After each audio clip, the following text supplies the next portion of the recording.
look for opportunities of how do we minimize the impact. So we'll continue to do that, and so it's a year of execution, and the issues with chips, this is a short-term issue, we'll work through it. Once you get these chips, you have to decide. And you can look at your stocking factors, you can look at your profit margins, and of course, put it into the vehicles so you have the best margins and the tightest supply. So it's going to be chaotic and challenging, but I think we can navigate through it, still being able to hit our retail targets for this year. Joining me now for a closer look at how the silicon shortage is affecting the globe, we're joined by Bloomberg anchor Caroline Hyde from London and our Bloomberg News editor Peter Elstrom in Tokyo. Caroline, I want to start with you and a look at Europe. We just heard from a number of car makers there. How is the shortage impacting them across the region? Who's getting hurt the most?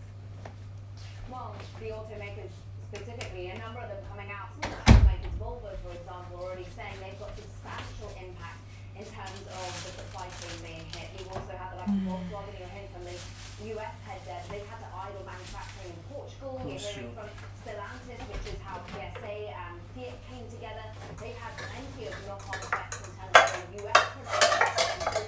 Certainly, you also have Continental in that sort of string of people speaking there. They're an auto supplier, part supplier.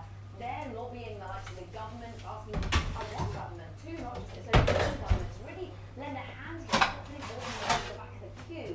But there are winners, and we've got some chip makers here in Europe, and they're doing pretty well. ST Micro, the likes of NXP doing well as well, Infineon, and notably the chip equipment makers, Emily, ASML, and one of its biggest customer is TSMC. So when TSMC says it's going to spend $100 billion more on beefing up its own capacity, well, they're going to win out by it. TSMC, of course, the dominant foundry and based in Taiwan. We're going to talk to Peter about that shortly. But Caroline, let's talk a little bit about the EU's plan. They have a plan. What's the plan and will it work? There's a plan. There's not much detail on how they enact that plan. But they've got the so-called digital it's big and bold, Emily, as always politics tends to be here. 2030, they want to be really doubling down on the most efficient chips. By 2030, in fact, they say they want to be making about 20% to 1/5 of all the value that's coming out of the chip sector. They have, as I say, got some chip makers here, the likes of ST Micro and XP, but really there's questions coming from the local executives who said whether the demand is there for the very high-end, high-level chips. Because remember, we make a lot of autos in Europe, but I'm not seeing many phone makers, I'm not seeing many consumer electronics makers. So is the demand really there? Particularly if you're going to have a lot of subsidies set into this to make this a real financial commitment. So question marks from the sector itself, also question marks coming from TSMC itself too. Absolutely. Let's talk about that next. Bloomberg's Caroline Hyde in London. Thanks so much for the view from Europe. Let's get to Asia now. We're joined by Bloomberg's Peter Elstrom, our executive editor for tech coverage in Asia. So, Peter, TSMC has said during this crisis it's going to spend more than $100 billion over the next 3 years to expand its chip-making abilities. Is it a problem that TSMC dominates the foundry business so much? Does that somehow exacerbate the shortage that others are feeling? Yeah, it's a good question. It's certainly a bottleneck. They've invested so much money over the years to take this place as sort of the premier foundry where they do these customized chips for companies like Apple and Nvidia and many others. And right now they're spending a ton of money to be able to catch up with this surging demand. It's not a challenge for them, of course. They have tons of businesses, they're investing tons and tons at this point. But it is a challenge if you're sitting in Europe, as Caroline was talking about, or you're sitting in the United States and you're concerned about whether your companies are going to be able to get enough chips. And these efforts that you see in the US and in Europe to build more domestic capacity, it's going to take too long to be able to address this particular shortage in the chip industry. But long term, they're thinking long term in these places, and they're using this as an opportunity to get some money for investments that they wanted to make for a very long time. Now, it's not just the EU, but the US and China that are all trying to build more domestic capacity. How does geopolitics factor into this situation? Well, it's a very big question, and we're seeing that right now, not just because of the chip shortage, but because of the tensions between the United States and China. The U.S. has cut off a few key companies in China. Huawei is probably the most notable, where they've said we're not going to send you the cutting-edge chips that you need to build smartphones, for example. That has motivated the Chinese government to double down on this, where they've been trying to execute for years to build their own domestic chip industry. They're far, far behind. They don't have the capabilities of TSMC. They don't have the capabilities of a Samsung or Intel at this point. But they feel like this is a sign that they need to build their own domestic chip industry. They'll do it slowly. They'll do it methodically. We saw in the latest 5-year plan that they're going to dedicate billions of dollars to doing this. And they're more determined than ever because they've seen how vulnerable they are when it comes to something like the U.S. cutting off Huawei and a few of the companies there. All right, Bloomberg's Peter Elstrom in Tokyo. Thanks so much for the view from your side of the world. All right, coming up, tech giants Apple, Google, Microsoft, and Amazon are getting into the chip design and manufacturing business. We're going to talk to Amazon Vice President Dave Brown about the company's own efforts to make chips as its massive cloud business expands. It's also happening at Apple, Google, Microsoft, and more. That's next. This is Bloomberg. Apple, Microsoft, and more.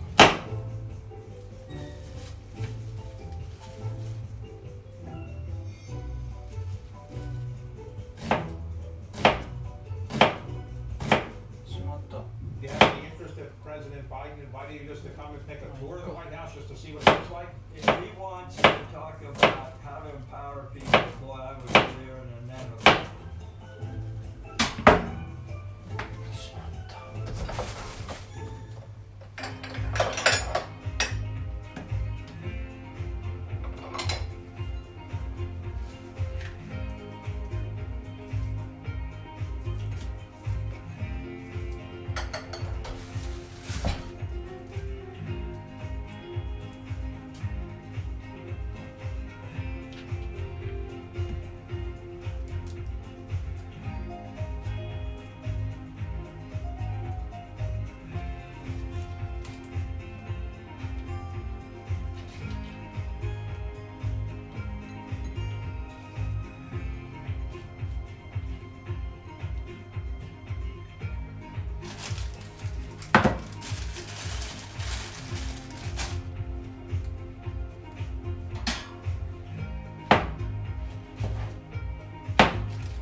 It's such an interesting new world. The world is changing. For us, it's not about being first. It's about being the best. Now everyone is digging words out.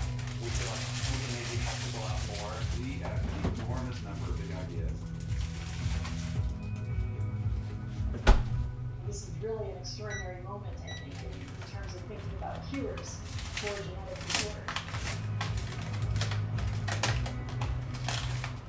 Bloomberg has enhanced search on the terminal to deliver what you need when you need it. Now, you can simply type phrases in everyday English to the command line. Compare financials. Find people. Analyze markets. You can answer phrases or ask questions. What do you want to know today? Ask a question or visit Search Go to find answers now.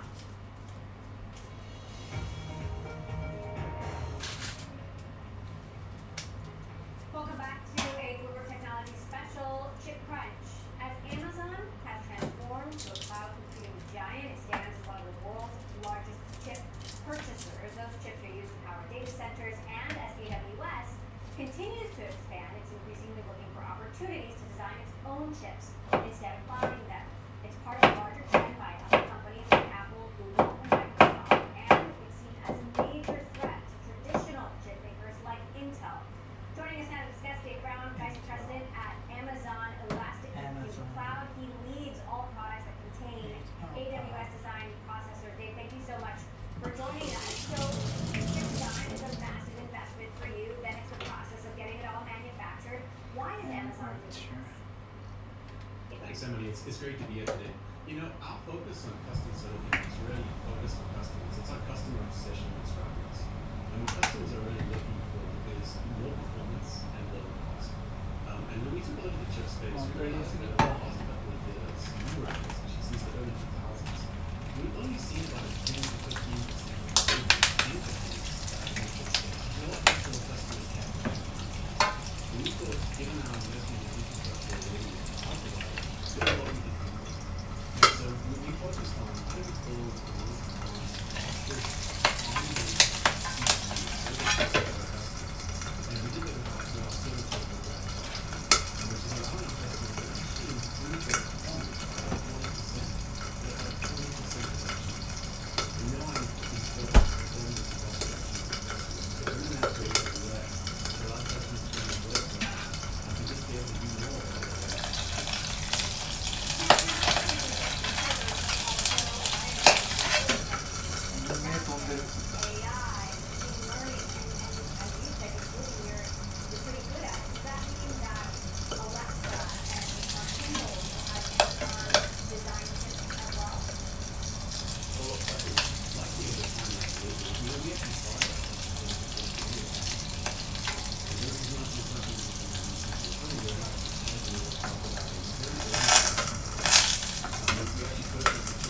customers that are seeing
We are laser focused on continuing to get as much out of the capacity we have on the ground now and investing as fast as we can to increase this capacity so that we can help do our part in getting this supply-demand better aligned. All right, Global Founder CEO Thomas also, we will be following through the year and into the next and roadmap to IPO. Thanks so much. And that's all it for this edition of Bloomberg Technology Tip Crunch. We're going to continue to cover the chip crisis as it unfolds. We'll be watching that summit at the White House next week. And we're saying, this is Bloomberg.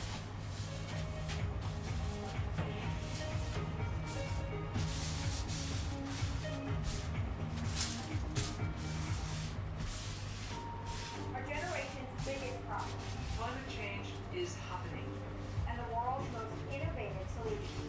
Transport, industry, buildings, electricity, all of those things. Everything you need to know about our changing environment. Politics of global warming. We can and we will deal with climate change. The fight against climate change. Bloomberg Green at your cup.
This year, I know we've already sort of penciled in 6 or 7% growth and a big fall in unemployment, but under outcome-based policy, we really want to see that. I'm bullish on the rebound, but I know we have a long way to go before the job is complete. There's no textbook for this.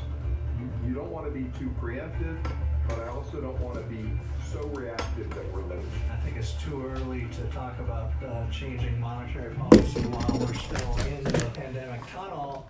Trading revenues coming in better than expected. Everything cash. $1.4 trillion of cash. One of the most notable aspects of this report was stellar.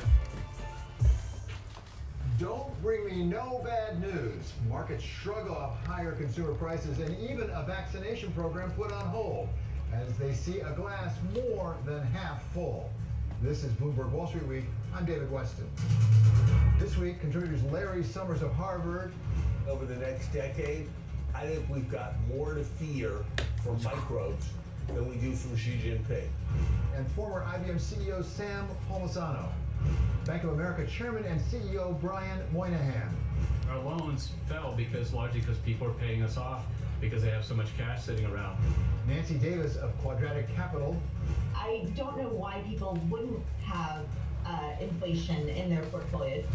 And Laird Landman of TCW.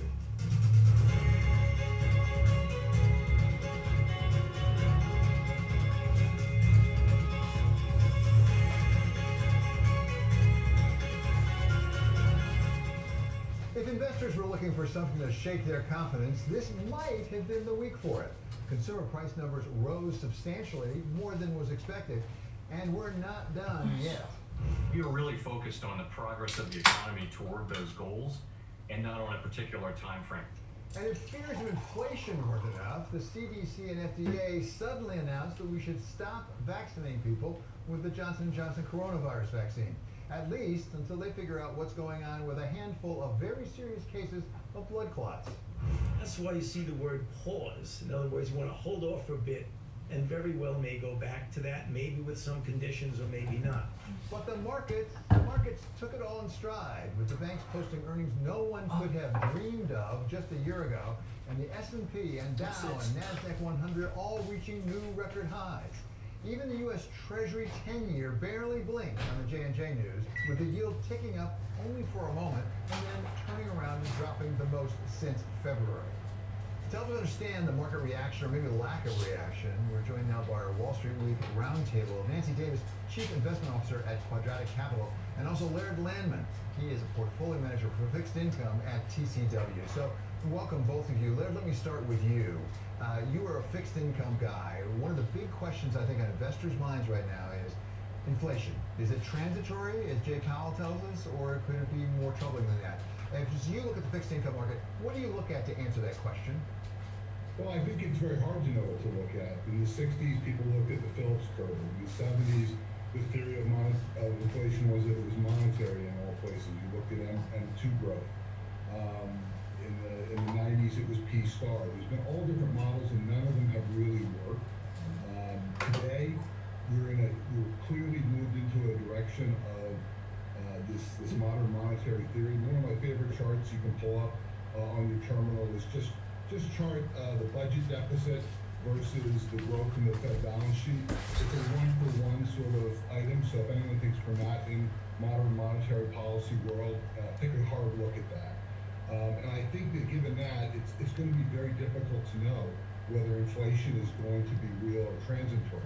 But as we increase the amount of government spending going on, and as we move from the government transferring money to individuals to actually spending the money themselves, I believe the price elasticities will change, and you'll actually see more persistent inflation. So that's something we're focused on, is the idea that government spending does tend to be subject to more inflationary pressures, and they will also crowd out, as they do infrastructure, they're going to crowd out traditional commodities like copper, lumber, steel. So, Nancy, you actually try to hedge against inflation with your eyeball ETF.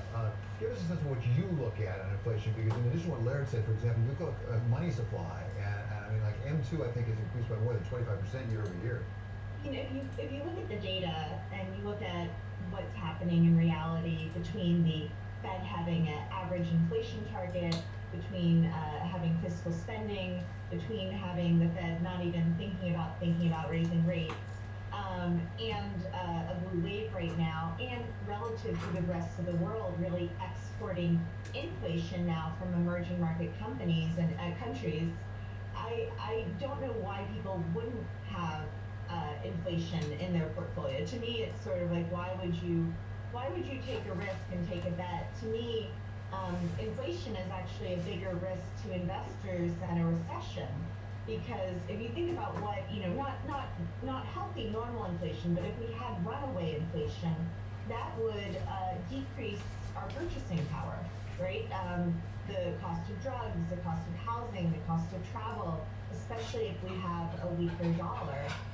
To me, I don't see why people are thinking or overthinking it. I think you should just have a diversified portfolio, and just because we haven't had runaway inflation for many years doesn't mean we're not going to have it in the future.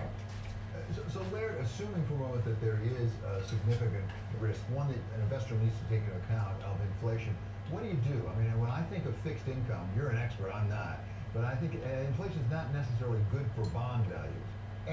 We would love to argue our asset class here. We would always love to argue it, but I think our fiduciary responsibility says that, looking for high returns from fixed income in this environment is probably, there will be areas in the fixed income markets that can generate high returns, but in general, I think you have to be concerned that rates could go higher here before the Fed kind of wakes up and goes from thinking about to thinking about at some point actually taking action.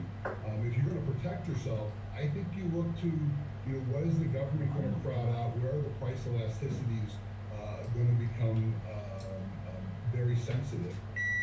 And I think you look at copper, and I think you look at some of the industrial metals, and I think you look at lumber, and you look at where the housing market is today, and there's a story this morning that supply in Greenwich is down 44% for houses.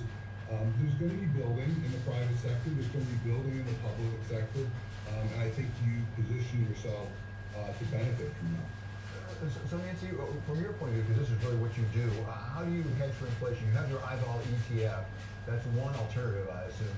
What do you recommend in terms of hedging for the possibility of inflation? Well, I know a lot of people look at commodities, as Larry was pointing out, and I know a lot of people look at some equities and some sectors in the markets. To me, and what we do with eyeball is we look at the interest rate markets. That to me seems like a very simple way of saying, where do lenders lend money, right? The different levels of interest rates around the world, and we use the over-the-counter swaps market, which is, there are lots of different rates in the U.S. dollar. Fed funds is one, you have LIBOR, you have treasury rates. The OTC swaps market is where global bond issuers, right? When AstraZeneca needs to raise money, or when Sony needs to raise money, or any issuer around the world, any corporate, they hedge their bond risk in the rates market. Thank you so much for our Wall Street Week Roundtable. Laird Lamon from TCW and Nancy Davis from Quadratic Capital. Coming up, how the economy looks from the top of one of America's leading banks. We talk with Brian Moynihan of Bank of America. Consumers in good shape, but by and large, a big portion of the economy is up and operating very well. This is Wall Street Week on Bloomberg.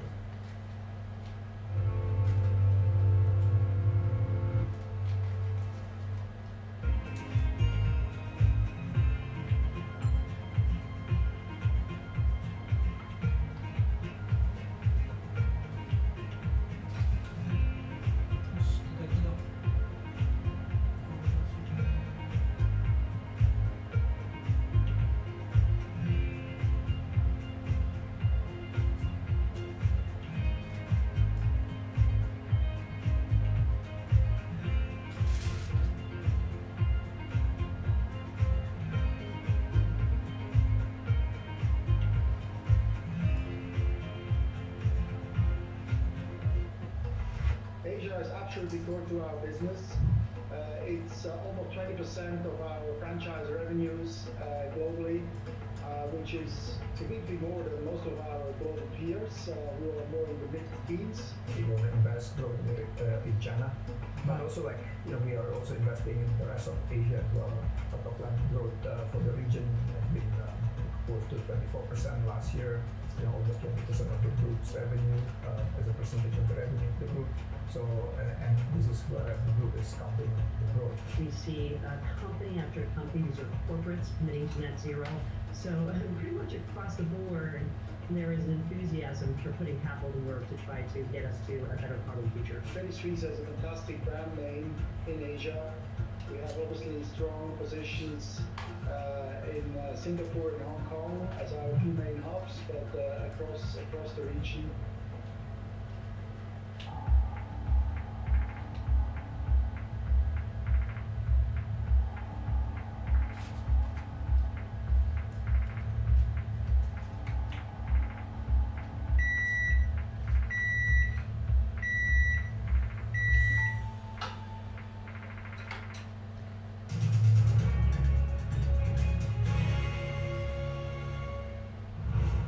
Reserve can put money into the system by increasing the money supply. The banks are willing to lend it to corporations because they're afraid of bad loans and the private economy will suffer. That was PIMCO's Bill Gross on Wall Street Week back in 1990. This week, bank lending was back in the news again as the banks posted eye-popping numbers despite sluggish loan growth. As in 1990, the Federal Reserve has done its part in putting money into the system, but this time it's not because the banks are reluctant to lend. No, this time it's that the government's given a lot of money to households that have used it to pay off debt, leaving less reason to borrow. We talked with the head of one of the biggest lenders in the country. He's Brian Moynihan of Bank of America, and we asked him what this says about the economy going forward. A big part of the economy, and I think our prediction is that for the economy to cross over the next couple of quarters to be bigger than it was before the pandemic is open and operating, and the consumers are spending money, and that's very good news. And then when you translate the Bank of America, what you're seeing is our deposits are way up because that money went into people's accounts and it's sitting there. But our loans are not as high, fell largely because people are paying us off because they have so much cash sitting around. So now the commercial side, we expect that to change. The economy growing at 7%, which is what we predict will require companies to borrow to service that economy. It's just that companies had a lot of cash too. So we look for more loan growth as the year progresses. But the good news is the consumer's in good shape. There's an unemployment issue. We got to get that the rest of the way down to where it should be. The businesses got to get open. It couldn't be. But by and large, a big portion of the economy is up and operating very well. Bank of America has a very special viewpoint into the American economy because you have such a consumer, such a retail presence, and also the middle market. You really deal with small and medium-sized enterprises across the country. Are you seeing any pickup in the borrowing from your medium-sized companies yet? We've seen it bump along the bottom. Usage of our business banking segment, which is 50 million under revenue companies, and our middle market, which is 2.5 billion, we're seeing the line usage pretty flat. But the good news is it quit going down. We saw in the months during the quarter, January, February, March, it got a little stronger. Our origination activity, meaning new clients and new deals done, is strong, bodes well for the year. But we got to see it come through, and that goes back to those companies having a lot of cash and had to run very efficiently during the crisis because you didn't know what happened next. And now they're going to need to start spending money on supplies and things to redo their inventory. Now, the one thing I think we all have to be mindful is we got to get the trade. The trade is growing fast out of into the country, but the ports and things still need to get straightened out because of just the dynamics of the virus, and the supply chains are still ironing out. So I think one of the things I worry about for mid-sized companies, can they get the supplies to do what they do? So you've heard about lumber prices or resin and things like that. I think it'll straighten out. We hope it'll straighten out. But that's the next sort of outside the healthcare. The next challenge to get the supply chains really up and oiled and greased and running through to serve that fast-growing economy. So if that is the consumer and the retail side, talk about the investment bank, the other side of your business here. You put up some very big numbers this morning. Can you make up for any shortfall on the retail side from what you're doing in investment banking? And what are you doing to do that? Well, the investment banking fees year over year were 50% or something like that, $2 billion plus. Terrific. The trading group had, under Jimmy DeMar's leadership, working for Tom Montag, had $5 billion plus of revenue. Matthew Coder in the investment banking side had a great quarter. The activity still seems to be strong in terms of the investment bank, and hopefully that bodes well, carries in the second quarter. Trading always settles down as you go through the year. It's just the way it works, but there's enough activity. So, those made up for it. Now the question is, now you'll see more roll through from the other sides of the house because they had to put up big provisions last year because they'll worry about credit. That's gone, and they're taking credits back, and that the deposit base grew, and we can put it to work and finally earn some money. So as the investment bank activity could stay strong because lots of M&A activity has to take place. But if the markets settle down a little bit, that's fine because they've had such a great year. The other parts will roll through and make up for it. But we made $8 billion on $23 billion of revenue, and that's not a bad quarter. Let's talk about yields. The yields have been pushing up on fixed income, despite the fact that this week actually we had a downturn. There may be a flip or not, but it's really important to Bank of America, given the way your business works, what the 10-year yield on this treasury is and what the yield curve is, the spread between the 2s and the 10s. What are you projecting for the rest of the year? Many people think the yields are just going to keep marching up. Well, we were all projecting that, and so we were up over, the 10-year got up to 170 plus, and now it's back to 155 today. One of the reasons why the bank, companies like ours, took it on the chin a little bit. But that's transient. It'll move back and forth, and there were some reasons for that happening today, I'm told. But we'll see what happens tomorrow. But the reality is, if the economic activity is picking up, and prices are picking up, which you've seen, unemployment's going down, the yield curve will start to normalize, and you saw that start to happen as we came in out of last year, fourth quarter into first quarter. That helps us because as the curve gets higher, we can make more money from the loans and other things we do. Now, what's really important to us, honestly, is short rates. And the question is, when the Fed raises rates, the market has it pretty well deferred. And they've been clear that they want to see the inflation levels that Chair Powell's talked about. They want to see the unemployment numbers, and they've been clear about that. The question is whether it will happen faster than they have in their projections, as even they have projections at 6% plus for GDP growth this year. And so we'll see when those rates, but that's the quicker route to success for us because we have all these no interest bearing deposits that instantaneously are worth more, and we don't have to do any more work. So I was going to ask you about risks actually, because right now it looks like things are going gangbusters for Bank of America and some of the other big banks. What do you look at as risk? Is one of the risks the possibility that in fact the Fed may have to move sooner than the markets think? Because there are some people who are saying that they will. Well, the question is, why do they have to move? They have to move because the growth is strong and they're comfortable the inflation view will hold. Remember they changed their monetary policy to do an average of inflation, and it's the first time we had the chance to put that to work. So I think if they're raising rates because the economy is strong and because the inflation outlook, everything is higher than their targets, that's not a bad thing. If they're raising because inflation and other things got out of control and wasn't temporary, that's probably not a good thing. So, the question of raising rates is a risk in certain circumstances and an extreme benefit in others, because it means the economy is normalizing. I want to ask one question about crypto, because it's come up quite a bit. I mean, you and I talked before about Bitcoin. You always say it's not Bitcoin, it's blockchain, it's distributed ledger. At the same time, we had the chairman of the Fed talk to us just this week and say, it's not cryptocurrency, crypto assets that you speculate about. How do you see the dynamic from Bitcoin on the one hand to cryptocurrency of any sort of the other, to perhaps a central bank digital currency? Where is this going?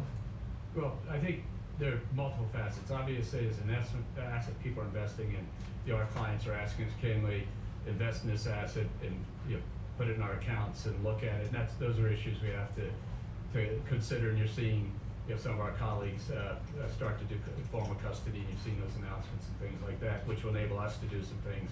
And so that's the investment side, and that's for large institutions and affluent investors and people looking at it. Then you have the transactional side, and the question of moving money digitally is not new. More than, I think, probably 55-60% of our consumer money moved digitally this last quarter, and on the commercial side, it's probably 97%. It all moves digitally, very little paper movement. So the idea of moving money digitally, think about Zelle and the volumes going through that now, and the number of users, not only in our company, but in the industry total. That's not a new concept. Then the question is, an anonymous currency or currency that doesn't have attribution. That's a different question, and I think you've heard Chair Powell and Secretary of Treasuries in the past reflect on that. That's a different question. A central bank digital currency, is just, we already have that. We have a bunch of accounts with them. They're ones and zeros. We know where they are. There's a huge amount of money represented by it. So the idea of making it available more granular, I think we'll see what they decide to do, and we'll react to it. But the reality is we make money movement digitally is the dominant way money moves in our franchise today, and it will be in the future. Brian, you've always prided yourself not only on being able to control costs, but also control risk, manage risk. You talk about responsible growth for Bank of America. We've had some instances in the recent past of some other banks that have raised questions about managing risk. I'm talking, of course, about Archegos. I understand from your chief financial officer that you weren't involved in that, but knowing you, when you first heard about that, did you ask Tom Montag, others, say, do we have any exposure not just to Archegos, not just to that one, but to other similar ones? How do you know that you don't have that kind of risk? Well, that's a case, but every one of these cases, whether it's operational things that happen or in that case, a lending arrangement, a prime brokerage type arrangement that goes awry, whatever the case is, we don't think we have all the answers at all. We immediately say, could that have happened here? How do we know it didn't happen here? Let's go double check. Let's recheck all our systems, make sure, etc. Cybersecurity attack, whatever the case is, and that. So one of the ways you have to be curious. You have to ask the question. If you think, whether it's even on the competitive side, new products, new services, what's out there, what do customers need, you have to be curious, but also on the risk side. And Jeff Green, our chief risk officer, along with Tom and Jimmy DeMara and the team on the lending side, a fellow named Roger Schleicher and Bruce Thompson and Mick Ankrum, these guys, his team and Cheryl Boucher, and this team is just very good at understanding risk. And so sometimes the opportunity is that you take it, sometimes you don't.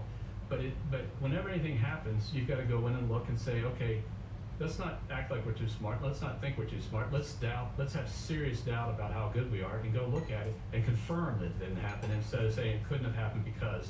And that's the way you run good risk management. Coming up, we'll have more with Brian Moynihan at Bank of America. A year ago, he sent tens of thousands of employees to work from home overnight. Now the question is, when will he bring them back, and does he need to? We're a work from office company because of productivity and the culture and the mentoring that can take place is just better. This is Wall Street Week on Bloomberg.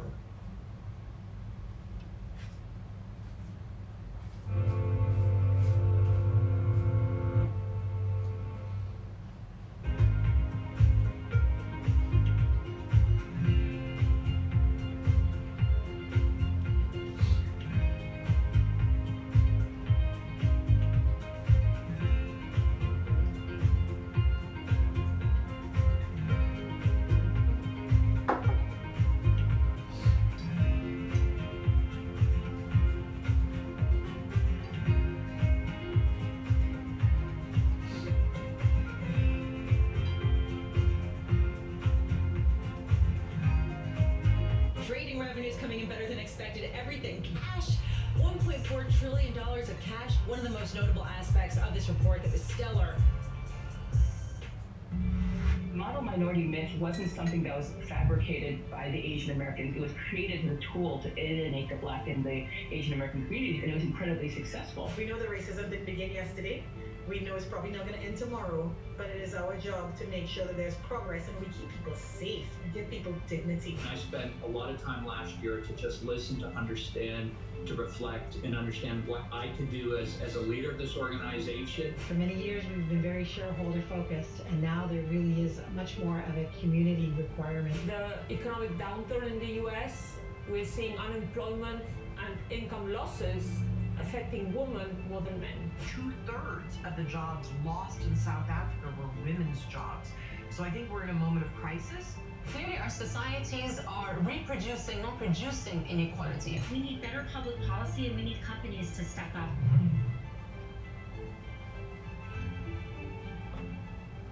Mercedes-Benz is on a path towards CO2 neutral mobility, so we have flipped the switch there, and really we're going to step by step electrify everything.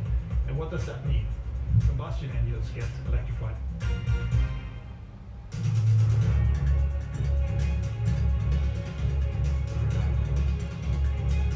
This is Wall Street Week. I'm David Weston. Bank of America had to switch nearly all of its operations to work from home overnight when the pandemic struck a year ago. It managed it, but at a cost, both financial and interpersonal. Now the question is, when will it be time to bring them back?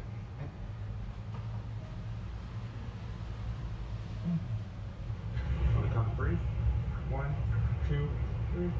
For the tens of millions of Americans inoculated with the Pfizer vaccine, tonight new word, they'll likely need a third shot, a booster dose, within 12 months of being fully vaccinated.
The pandemic, but it has to be a certain type of job, a certain activity, and we'll see how that plays out. But my big expectation is after Labor Day, we'll be back to generally moving towards being back to normal. Between now and then it'll be partial, but the key is then you flip it for the good of cities and towns and stuff. We as those people who are vaccinated come back to work and go to restaurants, that'll just be good for the vibrancy of downtown. So in Charlotte, I was talking to another CEO today. We need to get the people commuting downtown, and then the restaurants and downtown life can come back, and great cities need that. You've got a lot of real estate in Boston and in New York and in Charlotte. Are you going to have more in Florida? Because we're seeing a fair number of financial institutions are moving south. Is that on the table for Bank of America? Not really. We would, our operations are pretty well sited where they are. And by the way, we have a lot of people in Florida and a lot of people in Jacksonville and places like that, the big operation centers for years. Brian, just one quick one here at the end, if you can. Was it hard to decide to sign on to that level about the Georgia voting law? Because you signed with a lot of other companies protesting what's going on. Yeah, and our teammates and our customers and our teammates and others are saying, wait a second, this, we think this is something we have to make it clear that we stand for the principles of a right to vote, and we shouldn't infringe upon that. And that's a statement that was from the weekend or earlier this week. And look at the list of people. Those are people that fall in all different political sides and things like that. This is about what America's all about. That was Brian Moynihan, Chairman and CEO of Bank of America. Coming up, dealing with high tech. One problem that the United States and China have in common. And former IBM CEO Sam Palmisano sees the differences and the similarities. If you are operating in China, you need to maintain a close relationship and partnership with the government. This is Wall Street Week on Bloomberg.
Isn't it, just how sensitive the markets are to any commentary about trade? We did see some pressure on the yuan, we did see some pressure on the futures. That is now being reversed.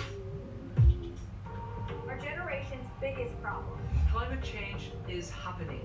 And the world's most innovative solutions. Transport, industry, buildings, electricity, all of those things. Everything you need to know about our changing environment, the politics of global warming. We can and we will deal with climate change. In the fight against climate change, Bloomberg Green has you covered.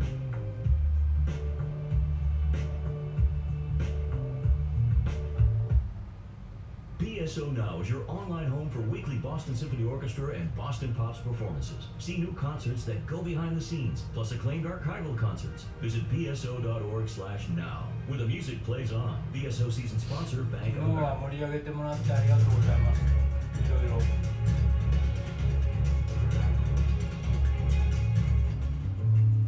Big Brother is going after Jack Ma's tech empire.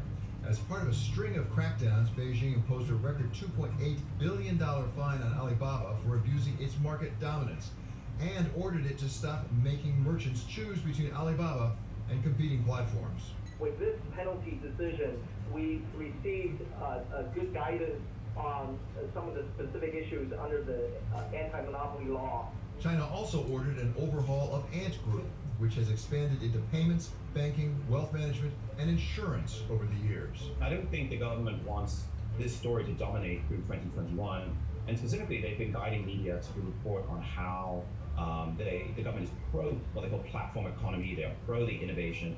The revamp leaves Ant's main businesses intact, but the new directive makes it harder for the firm to direct traffic from its payment service, Alipay, which has 1 billion users, to other Ant financial services including wealth management, consumer lending, and even on-demand neighborhood services and delivery. Our philosophy is simple. You carry out similar activities, similar risks as a bank, then you're subject to similar rules and similar requirements.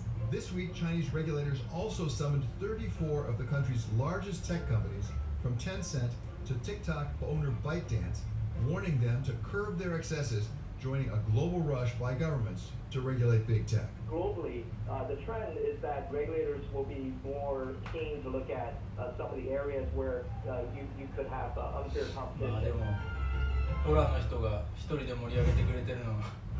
Sam Palmisano knows what it is to run a tech giant the government wants to regulate.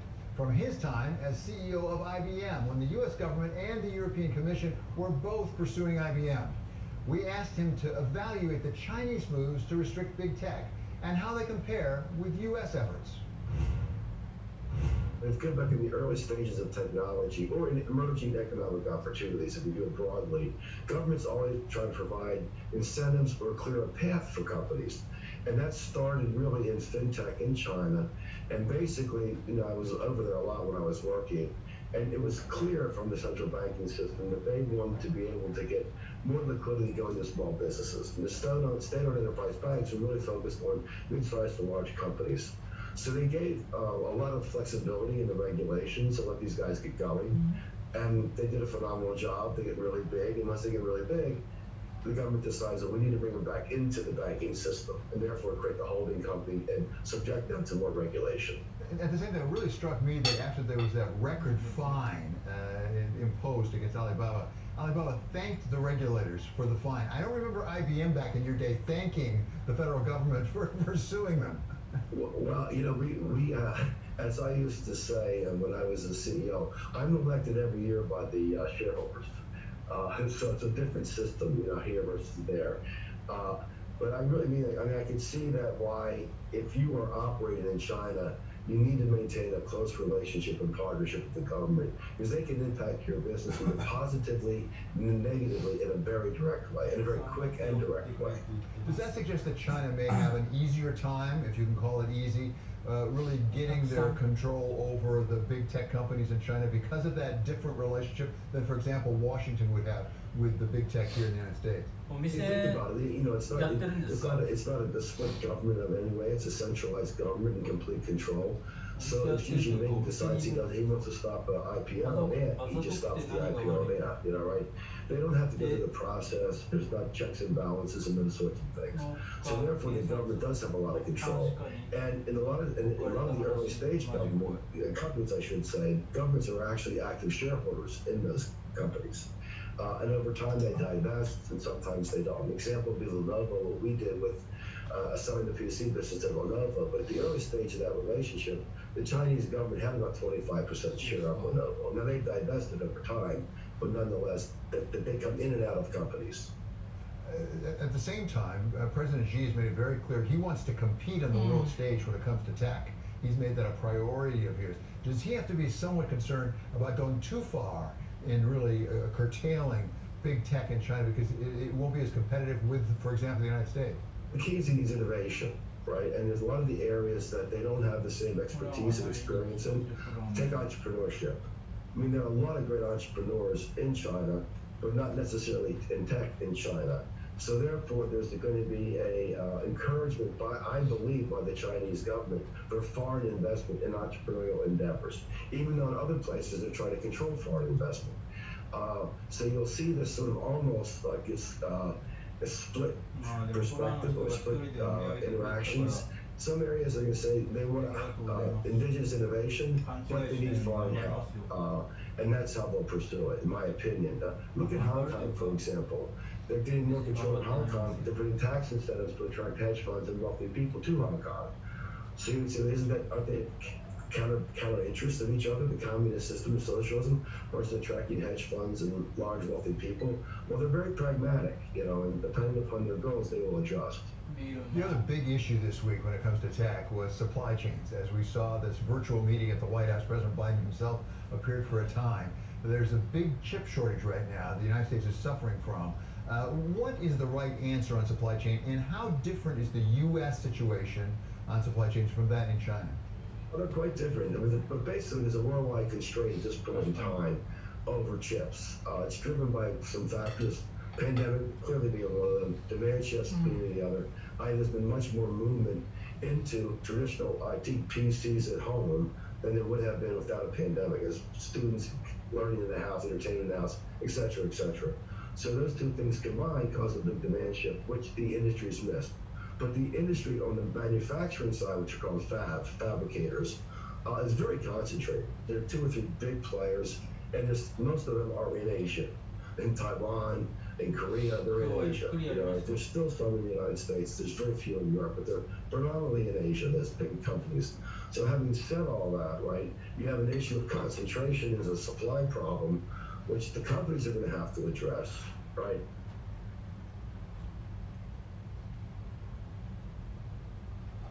Which is basically how they create alternative sources of supply to so they don't run into these situations again. And they might create their own little fabs, they might form consortiums. That'll all be adjusted. It is going to take time to get through this because fabs are very capital intensive. Having said that, the government's going to have a different view of this. The government's going to view, hey, strategically, I need to get control over this manufacturing capability. I need to bring it back home. It's almost like strategic oil reserves, if I can make that analogy. They're going to have a core group of these kinds of companies housed within their domicile in their countries so they can keep control of a secure supply chain, especially when it comes to national security. What about China with respect to microchip supply? Do they have a similar problem constraint in being able to get access to microchips? Theirs is more complicated. It's not just access, it's the technology. Right now, China, their semiconductor infrastructure is about 2 generations behind the current infrastructure. Now, that can be appropriate for a lot of use cases, I mean vehicles and those sorts of things. It's not appropriate for really pushing the edge of technology where they would want to push for national defense. Networks, high-speed networks, 5G, visual recognition, those sorts of things, right? That's the latest technology. They're behind, so there are challenges too. One is how do I get it on shore, and the other is how do I get these strategic technologies, or how do I learn quickly enough to catch up to the rest of the world? They're investing vast amounts of money to do those things. I think it's speaking over there, but they're investing vast amounts of money into those companies to create that infrastructure. They've been at it for a long time, by the way, David. And this is not new.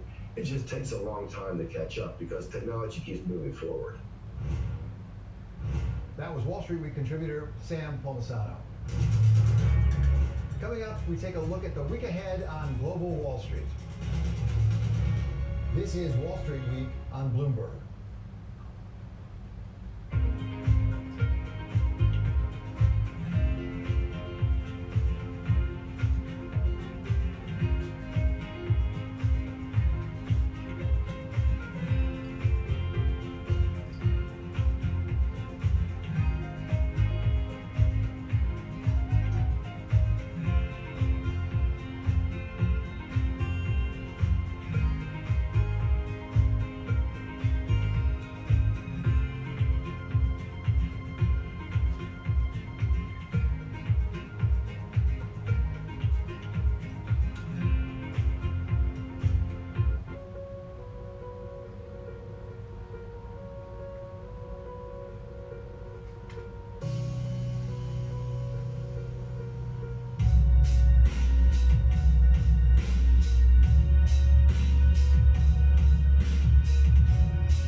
It's time now to take a look at the week ahead on Global Wall Street. Thanks, David. Well, after the record 今日は土日なんで we'll get a 距離を置いてます country's consumer-led rebound and green push when China's biggest car show opens its doors in Shanghai.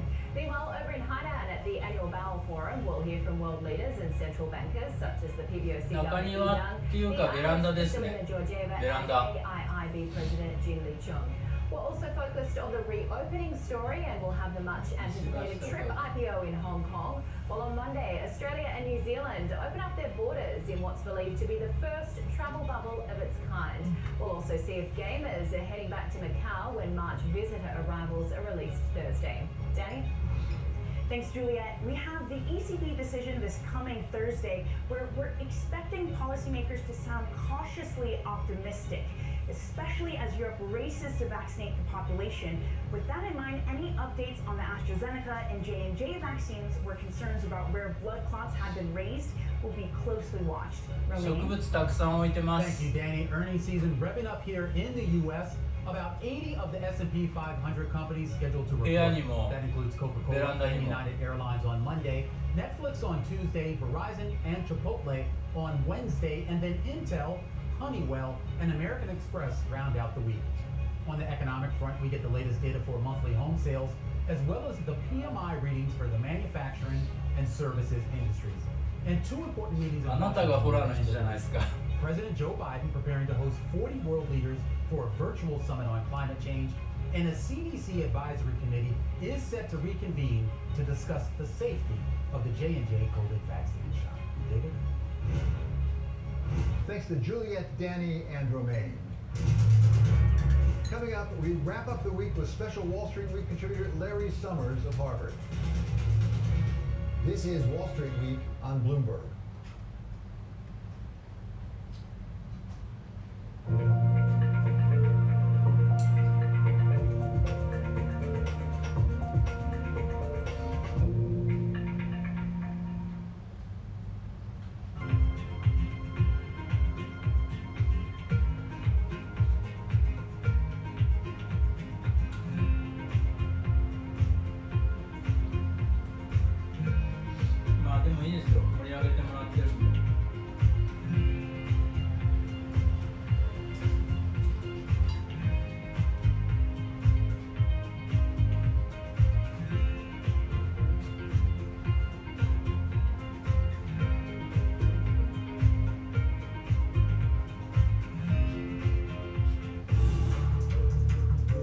Friday with 30 minutes dedicated to fixed income. I'm Jonathan Ferro. This is Bloomberg Real Yield. Asia is absolutely core to our business. It's almost 20% of our franchise revenues globally, which is significantly more than most of our global peers who are more in the mid-teens. In China, but also we are also investing in the rest of Asia as well. Our top line growth for the region has been close to 24% last year. Almost 20% of the group's revenue as a percentage of the revenue of the group. So, and this is where the group is counting the growth. We see company after company, these are corporates committing to net zero. So pretty much across the board, there is an enthusiasm for putting capital to work to try to get us to a better carbon future. Credit Suisse has a fantastic brand name in Asia. We have obviously strong positions in Singapore and Hong Kong as our two main hubs, but across the region.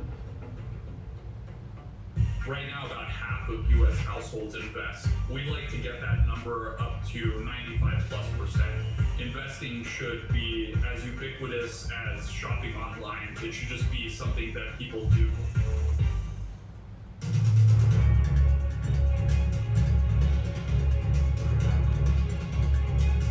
This is Wall Street Week. I'm David Weston, and as we do every week, we're going to wrap up the week with our special contributor. He is Larry Summers of Harvard. Larry, welcome back. Great to have you here. Let's talk about inflation. We've talked about it in this program. We've talked about it elsewhere quite a few times, but this week we had the Council of Economic Advisors put out a blog post, a fairly long essay that I'm not sure, but I think it might be responding to you. They think we don't have a long-term problem. What do you say?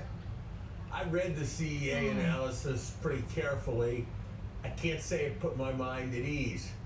Here are some things it didn't talk about. Didn't talk about the housing market on fire more than any time since the statistics were being created. Didn't talk about all the employers who reported that they were having difficulty finding labor, or the fact that the vacancy rate is already back to normal levels. Didn't talk about the purchasing manager surveys, which show things to be in unprecedented territory. Didn't talk about the largest one-quarter movement upwards in 10-year bond yields in decades. It didn't talk about the consequences for inflation psychology of change in the policy regime away from preempting inflation towards preempting the idea of doing something about inflation. It argued that there was going to be a variety of transient factors that would lead to high inflation now. It's right about that, but that's a little bit like arguing that we're about to have a blizzard, but that doesn't mean anybody should worry about how bad the winter is going to be. So there are no certainties, and God knows economists aren't very good at forecasting inflation. But if you look at the overheating economy theory of inflation, it looks like we're headed towards an overheating economy. If you look at the monetarist theory of inflation, money aggregates are growing at unprecedented rates. If you look at the fiscal theory of inflation, we're in an unprecedented fiscal experiment. So it certainly didn't convince me that one should be relaxed about inflation. And David, I have to say that the frequency with which people return to this argument and debate suggests to me that there is a certain amount of discomfort and concern out there, but we'll see what happens. I don't think we'll know for 18 months or so what the consequences of the experiment we're engaged in are, but so far nothing's happened that has given me any reassurance, and if anything, the flow of the numbers has been more rapid than I would have expected, and more cause for concern. Yeah, it certainly looks like you've hit a sore spot there. There's a lot of reaction to what you had to say. At the same time, we also hear from Federal Reserve officials, including Jay Powell, the chairman, and he keeps coming back to a point that they do make in the Council of Economic Advisors essay, which is there are long-term, at least decade-long forces that are large headwinds against inflation. Those include an aging population, they include technology, they include globalization. Will that keep us away from an unmoored inflation? Maybe, but those kinds of structural forces have more to do with the level of prices than they do with the rate of inflation. It's the basic law of economics that when things are in short supply, they tend to go up in price, and to go up in price more rapidly the shorter the supply is. And if you look at it, whether it's houses or silicon chips or restaurant workers or skilled managers, there are more and more things headed for very short supply. And I think that's going to make their prices and wages go up. And I don't see why Jay's structural factors change that basic logic. It may take a little longer. The timing may be a little bit different. But, you know, for the first time, David, since they started collecting the statistics, a majority of American homes that sell are selling above the asking price. That's got to be telling you that asking prices are about to soar. Now, we use a price index that doesn't pay attention to the price of houses in calculating the price of living in owner-occupied housing, believe it or not. We've got some formula involving something called owner's equivalent rental. But from a common sense point of view, the idea that housing is dragging down inflation surely must seem absurd to most Americans, and it can't be the way it's going to be for a very long time, given what we're seeing. Larry, let's talk about growth. We've long heard about how delightful it is to have global synchronized growth. Right now, it doesn't look like we're headed there. We have asynchronous growth. We certainly have China doing quite well. The United States apparently is headed, at least for a year or so, into pretty robust growth. On the other hand, Europe seems to be lagging behind, and then don't even get me started about some of the emerging markets. They seem to be really suffering quite a bit. What are the risks in that kind of asymmetry in the global economy? You know, to paraphrase Dickens, we may be headed for a tale of two worlds between the US and China on the one hand and large parts of the developing world on the other. I heard a debate the other day, and it's the most depressing debate I've heard in a long time, about whether when you look at Latin America and Africa and even parts of India, you're going to be looking at a lost decade or you're going to be looking at a lost generation. We just have not seen remotely the kind of boldness and imagination that we've seen in responding to this with monetary and fiscal policy for the rich countries like the United States in some of the poorest countries. And to have that kind of effort requires the international system to step up. And so far, it's really stepped up in a rather inadequate way. I think this is going to have huge political consequences for our security, not to mention the tragic consequences for millions, if not 10 millions of people. At the same time, I can hear in my head some people up on Capitol Hill, I will say they tend to be Republicans, maybe not exclusively, who say, why is that our problem? You heard that in some of the exchanges with Janet Yellen, the Secretary of Treasury, actually, over the SDR, the special drawing rights contest about the IMF, which basically, why are we helping out the rest of the world? This is not a charitable endeavor. This is forward defense of our global interests. And look, I'm as worried as anybody about China. I'm as worried about anybody as Russia. But frankly, over the next decade, I think we've got more to fear from microbes than we do from Xi Jinping. So let's wrap up this week with a lightning round here, as Summer says.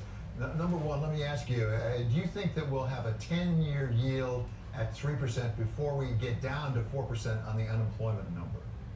It's a race. My guess is we'll get to the 4% unemployment rate first, because we'll get to it this year.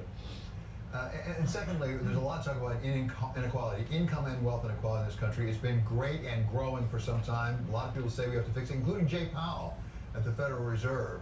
If you're going to really address that issue, can you do it through fiscal policy or other means, or do you need labor law reform, such as President Biden is trying to implement? I hesitate ever to use the word need, but I'll say this: we sure could use labor law reform in this country. I think it's something where we Democrats have not been aggressive enough for a long time. The impunity with which employers can break up union organizing efforts and fire union organizers with only a slap on the wrist is a national embarrassment, and it is something that should be changed very quickly. And finally, Larry, you, of course, were Secretary of Treasury. At the end of the week on Thursday, we heard from the United States government you're going to impose new sanctions on Russia for that solar wind hack, as well as for interference in the election. And part of the sanctions were really specifically on Russian sovereign debt. From your experience, is that a gesture, or could it actually change Russian behavior? How effective is that sort of sanction? I think it has some impact, but it's easier to be critical of sanctions than it is to identify an alternative. When countries do things that are sufficiently wrong from our viewpoint, and we want to do more than talk, and God knows we don't want to do anything violent, there's a tendency for policy to go to sanctions, and it's probably the best of bad alternatives. Okay, thank you so very much to our Wall Street Week special contributor, Larry Summers of Harvard University. Finally, one more thought. Bernie Madoff. This week, Wall Street lost one of its most infamous villains. We all know the story. The man who spent decades building an investment fund that didn't invest, who told his 4,800 investors they were worth $65 billion that wasn't there, who took advantage of the rich and the famous, and the not so rich and the not so famous, his close friends, and even the endowment of the Orthodox University whose board he chaired. This week, Bernie Madoff died in prison. like Charles Ponzi did 70 years ago, the man who gave his name to the scheme Madoff copied and then took to a scale no one could have imagined. This was a multi-decade Ponzi scheme, which was unusual in its, he never bought a single share of stock, he never bought any options. When something as big and as bad as Bernie Madoff's crime happens, we all look for some larger meaning. Does it show us that we're all gullible, that we're all greedy, that we are all too willing to wish ourselves to success even when it's too good to be true? Does it tell us that no matter how much we may regulate, we can never regulate our way to integrity? Or maybe, just maybe, it's an important reminder that there are some people who are out there who, and there is no other word for it, have evil in their heart. But they're rare, and the willingness of the rest of us to trust, despite knowing they are out there, is what makes it all work in the end, isn't it? That does it for this episode of Wall Street Week. I'm David Weston. This is Bloomberg. See you next week.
That over the past few weeks has made it clear it wants to go higher. It got a little spooked by the idea that geopolitical tensions are rising. BSO Now is your online home for brand new Boston Symphony Orchestra and Boston Pops performances. Discover new releases each week that include behind-the-scenes storytelling with conductors including music director Andres Nelsons, guest composers and musicians, plus critically acclaimed archival concerts and more. Visit bso.org/now, where the music plays on. BSO season sponsored by Bank of America. Start your mornings with Bloomberg Surveillance. Tom Keene, Jonathan Farrow, and Lisa Abramowitz. Extraordinary market day. This rally just keeps on going. But there is a tipping point. The business team you love to watch. Weekday mornings on Bloomberg Television.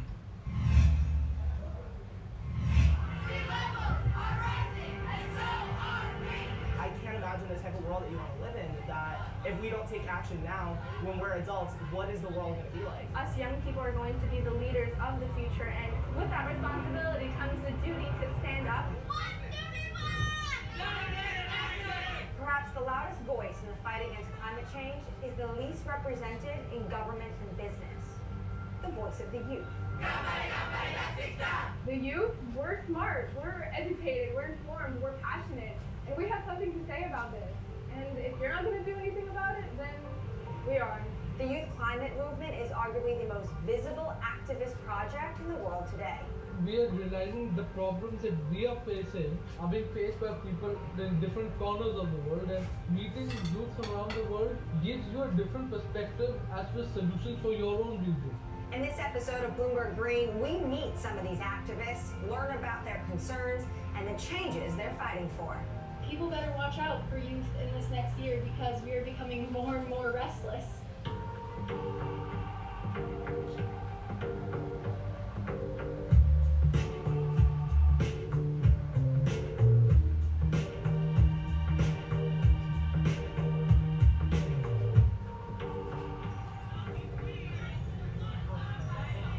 After a 2-week crossing of the Atlantic by boat, Greta Thunberg, the world's most famous youth climate activist, landed in New York to attend the UN Climate Action Summit. The speech she delivered there will become her most famous. People are suffering. People are dying. Entire ecosystems are collapsing. We are in the beginning of a mass extinction, and all you can talk about is money and fairy tales of eternal economic growth. How dare you? If you didn't know about the youth climate movement before that speech, you certainly did after. Bloomberg News' Akshat Rati got to know some of these youth climate activists through a book he edited with contributions from 60 voices around the world. With the pandemic keeping students at home, we asked Akshat if the movement was still relevant. It's a good question, and we've seen when the movement was at its peak in 2019, they were all over the front pages of newspapers and publications around the world. And of course, the pandemic made that go away. But we are starting to see the movement stick to their principle, because their main argument is that science says we should be cutting emissions really quickly, and we are still not doing that. And we can see the revival already in March, for example. Some came out on the streets in countries where they were permitted to, and I feel like when the pandemic goes away, we'll see the full force come back. Another climate activist to come out of the student strikes, Fridays for Future, was Alexandria Villasenor. She also represented the youth at the DNC. I caught up with Alexandria and spoke about how she got involved and what comes next.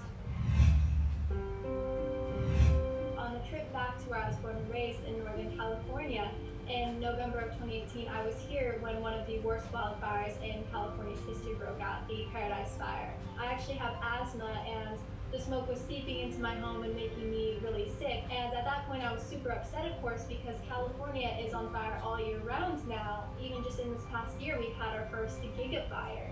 And so I decided to take my first form of activism in the form of school strike in solidarity with the Fridays for Future movement. And so on December 14th of 2018, I took all of the climate anxiety and eco grief I was feeling, and I turned it into action by going and striking every Friday at the United Nations headquarters. And I did that all the way up until the beginning of the pandemic, so over a year. And you also have your own organization, correct? So what's the goal? I found that when young people talk to another young person, we speak the same language and we have the same culture in Generation Z, and so it empowers us in different ways. And so the mission of Earth Uprising is to educate each other peer-to-peer on the climate crisis, and through that, empower each other to go out and take direct action. Please, all of you here tonight, join me in welcoming these brave young heroes to the stage. And you work with other very well-known prominent climate activists. Do you guys decide together about what you want to pressure world leaders or the UN about? The youth climate movement is this ecosystem of youth organizations. There's youth working in different areas, some direct action, some education, some focusing on the systems of oppression. And so we come after the system for climate action from all different areas, and all are really needed. When you organize for political leaders, what do you want to hold them accountable for, the ones that were just recently elected, when it comes to climate? What's the #1 goal you think they should be focusing on? I think what I'd like to say to world leaders and business leaders is to remind them that they have a moral responsibility to help preserve the planet and all of its natural wonders for future generations. I'd also like to say that this is not how most of the world's business leaders are acting right now. My generation sees how the planet continues to be exploited for profit. We need the business leaders of the world to step up and invest in renewable energy. In late 2019, I attended COP25 in Madrid, and then a month later, I attended the World Economic Forum in Davos. And what I noticed by attending both of these events is that more progress towards reducing greenhouse gas emissions and more bold climate agendas were actually put forward at the World Economic Forum than they were at COP25.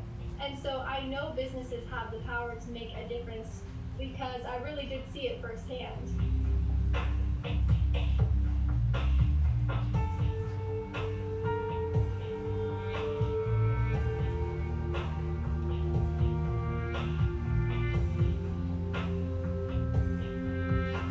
Coming up, defending paradise in the Seychelles, protecting the rainforest in Brazil, and a 9-year-old taking on the Indian government. Their stories next. This is Bloomberg Green.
anything you think the Fed should be able to do to help people who are really suffering in the pandemic? I think they need to be in the room with us as we make our decisions about monetary policy.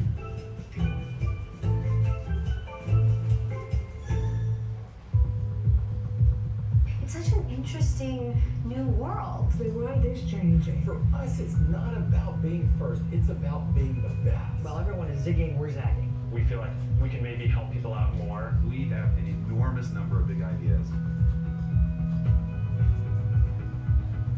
This is really an extraordinary moment, I think, in terms of thinking about cures for genetic disorders.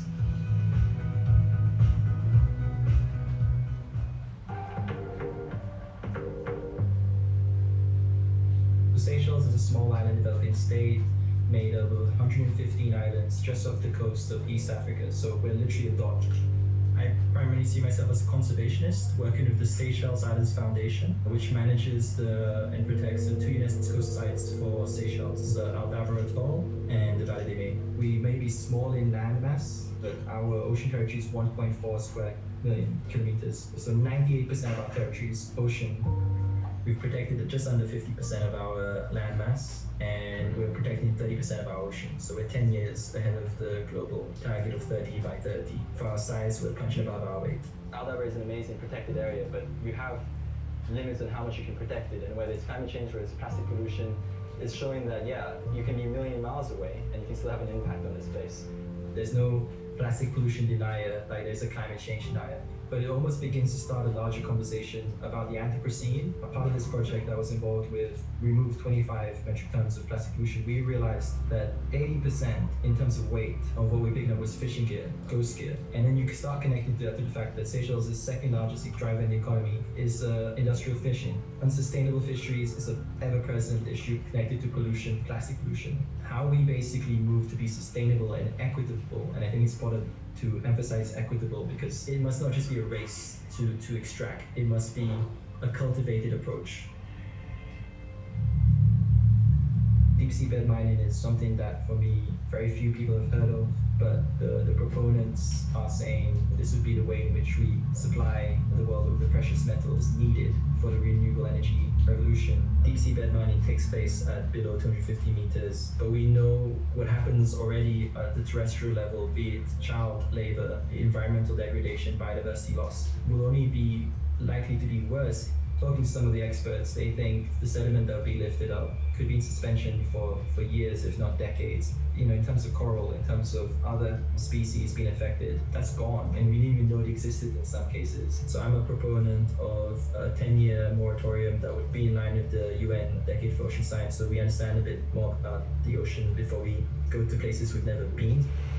The role of the ocean in terms of carbon sequestration, provision of food, it's a scary thing when you're on the same side as industrial fishers. The true thing I think we should be looking towards is the circular economy. If we dealt with our e-waste the way we should, we wouldn't be needing to go elsewhere.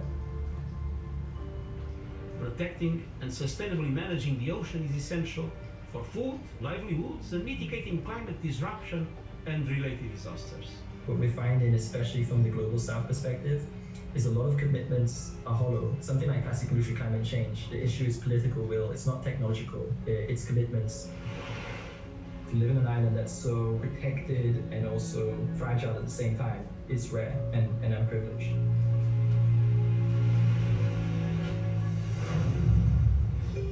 My name is João Henrique, I'm Brazilian, I'm based in Curitiba, and I work as a climate activist. I've been to Amazon once in my life, working in a place called Tapajós. I live in the area of Mata Atlântica. It's the biome with the most impact so far because it was the first one to colonize it. I think all the struggles are connected because the main source of the violence is the same, which is the agriculture, the livestock, and soy plantations, big monocultures, but also mining in the Amazon. The leadership of those environmental groups is changing because 10 years ago they were all mostly white people from the middle class, and right now we are getting more attention and more importance to the indigenous communities and traditional communities in Brazil being in the leadership of environmental groups. with a more focus on social environmental justice. In Brazil, the traditional community lands are the ones who have the lowest rates of deforestation. And most of this land doesn't have legal protection. Not only the conservation is not secured, but the communities are not secured as well. And since they are in this great space, the loggers, the mining, the farmers are using violence against the traditional communities.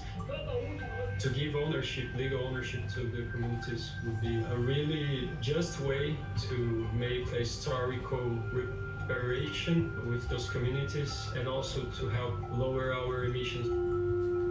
We can't talk about environmental justice if we don't tackle the inequalities, and the favelas are places that highlight how unequal our country is. We have this shift between the leaders of the environmental groups. It's the same thing with the favelas. People are getting engaged with the environmental movement.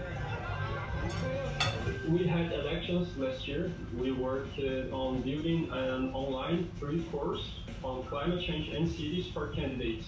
They needed to commit to the climate agenda and with civic participation to be able to access the course.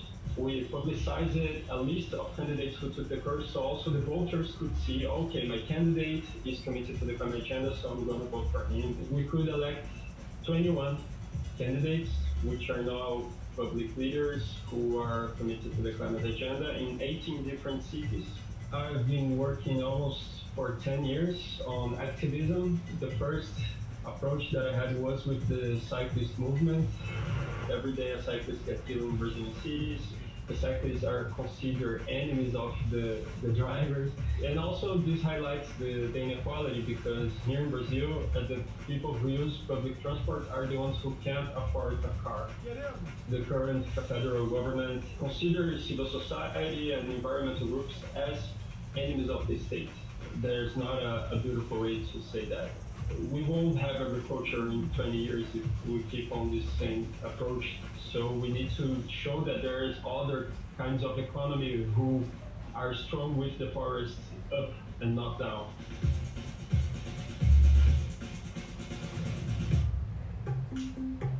People always tell me that you are too young to get involved in such activism, but I prove them that age doesn't matter to make a difference.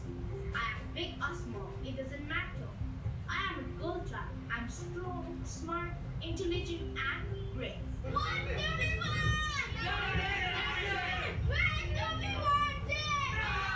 I came to Delhi in 2016 for the first time, but my life became very messy due to the high air pollution. Later, I moved to Bhubaneswar, Odisha for my schooling, and again, my home in Odisha was hit by Cyclone Deadly in 2018 and Cyclone Fani in 2019. All such incidents in my young life turned me into a child climate activist. I have three main demands to our leaders and the government to change the system. First is to pass this climate change law as soon as possible from the paper to come action. If they pass this climate change law, then we can control the carbon emission and greenhouse gases. It will also give the climate justice to the poor vulnerable people who are already the victims of climate change. Second is to include climate change as a compulsory subject in our school education curriculum. Then we can fight the climate change from the grassroots, and it will also help to teach our world leaders by their own children and grandchildren. Number third is, in India, there are 350 million students. If 350 million students plant million 10 trees every year, then we will plant over 3.5 billion trees. In October 2020, President of India enacted a new law to fight the Delhi air pollution crisis permanently, and this is our great achievement. The states of Rajasthan, Gujarat, Maharashtra, Sikkim, and Bihar has taken the initiative to include climate change as a compulsory subject in our school education curriculum. India has become the second country in the world after Italy taking such initiative in the history of the world. The best gift parents can give to their children is not beautiful house, expensive cars, lots of money. The best gift you can give to your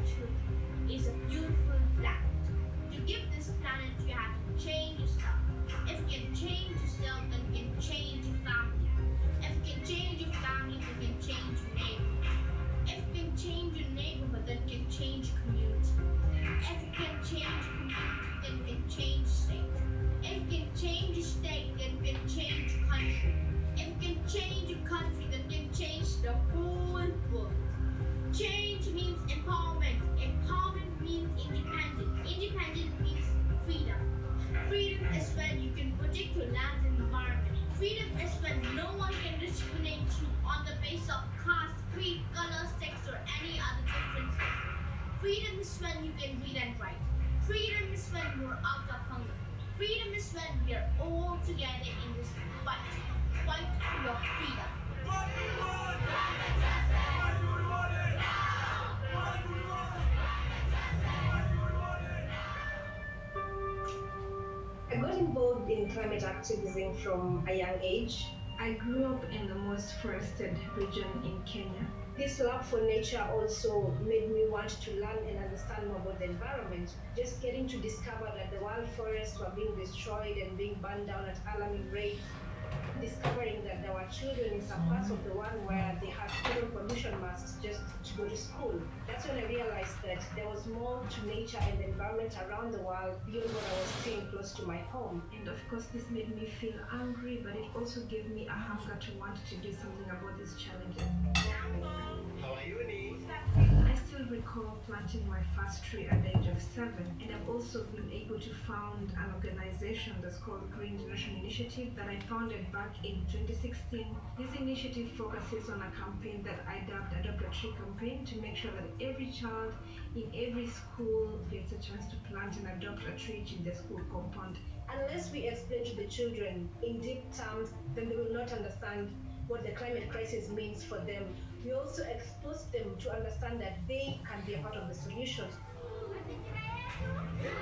And of course, this was to make them develop a love for nature and at the same time help in contributing to the country's forest cover increment that is supposed to hit and surpass the 10% forest cover by the year 2022. Right now, my country stands at about 7.3%, and this is below the UN required minimum for every country. I see a lot of trees being planted all around the world, but the big question remains, how many of these trees get to grow up to maturity? It is so great to see so many countries committing to net zero, but we want to see what they are doing right now to be able to get to this trajectory that we are talking about. As much as we're focusing on emissions reduction, we should also make sure that our ecosystems are also remaining intact and being well managed, because we are both in a climate crisis and an ecological crisis.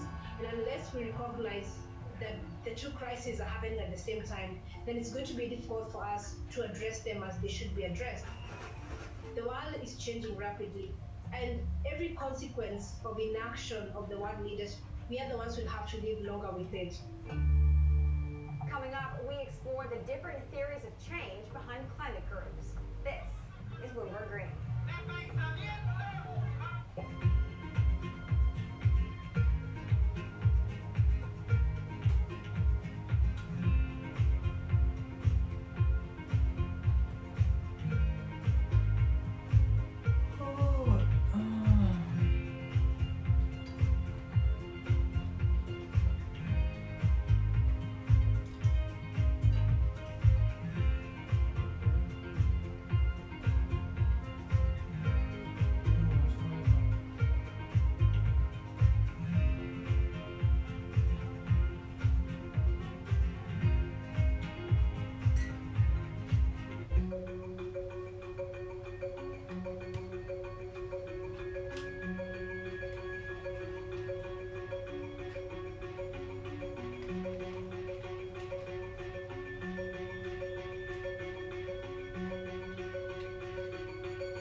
new force of nature at hand, stirring all over the world. They are the young people whom, frankly, we have failed, who are angry, who are organized, who are capable of making a difference. They are a moral army. The Biden-Harris administration has an opportunity to deliver for a generation of progressives that will probably represent the Democratic Party in about 20 to 30 years. We love to say, you know, young people, they're not the future, they're our present. They campaigned on climate, they advertised on climate, they talked about climate in every single presidential and vice presidential debate. True. And here's the deal. Talking about the Green New Deal. And there's no doubt that was an absolutely critical element of getting a record number of young people to turn out and vote. I think that this is the generation of the Green New Deal. It's a generation that is calling for taking fossil fuel money out of politics.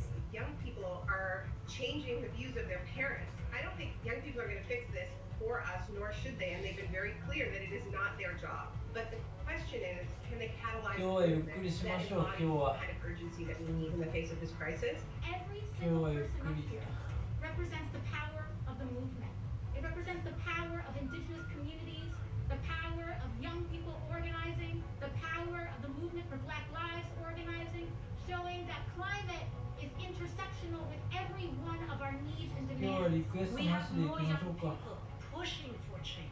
We have more proof that what is good for the climate is good for business and is good for us all. Welcome back to Bloomberg Green. I'm Anne-Marie Hordern in London. We've gone around the world speaking to activists, mostly virtually of course, and learning about what they are doing to enact change. Whether it's big business or big government, they want their voices heard. But what have they achieved so far? Bloomberg's Akshat Rati says it's a difficult question to answer. With any protest, it's very hard to connect one action to one outcome. But maybe there are three ways to look at it, and they're tied to the three different youth movements that exist. The first one is Extinction Rebellion. Their MO is to be disruptive and to gain attention to their message, which is to act on the climate emergency and act with urgency.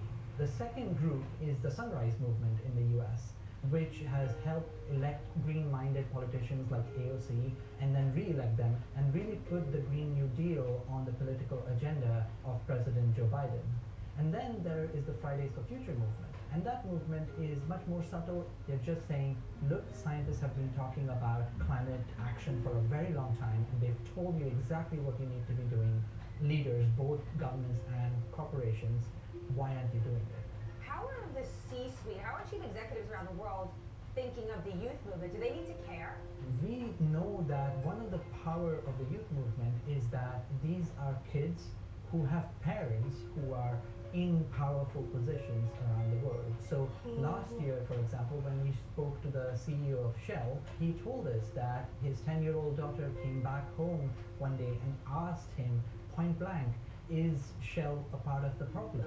Those things affect people much more closely and makes them realize why this problem is so big. Right, and if they're the youth now, how is the fossil fuel industry going to be attracting talent if the youth movement today refuses to work in, say, oil and gas companies?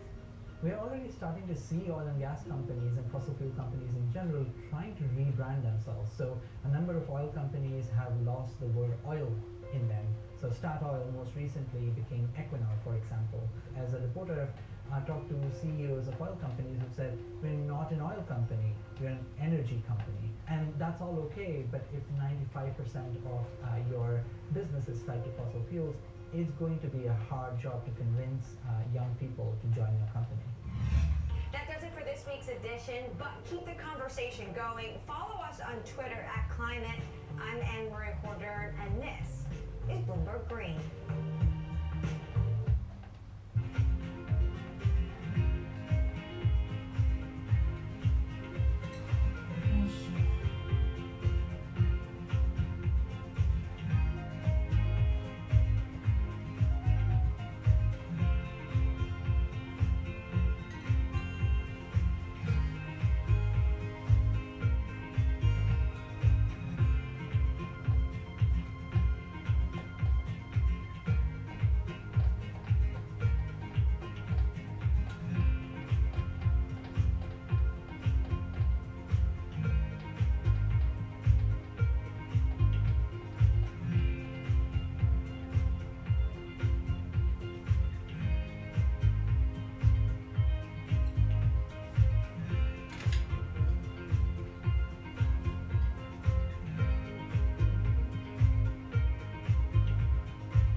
sleep. So stay connected with Francine Lacqua in London, Matt Miller in Berlin, and Kaylee Lyons in New York. Perspective on the day ahead. Bloomberg Surveillance, early edition. Weekday mornings on Bloomberg Television. Bloomberg has enhanced search on the terminal to deliver what you need when you need it. Now, you can simply type phrases in everyday English in the command line. Compare financials. Find people. Analyze markets. You can enter phrases or ask questions. What do you want to know today? Ask a question or visit SearchGo to find answers now. Trading revenues coming in better than expected. Everything cash. $1.4 trillion of cash. One of the most notable aspects of this report that was stellar.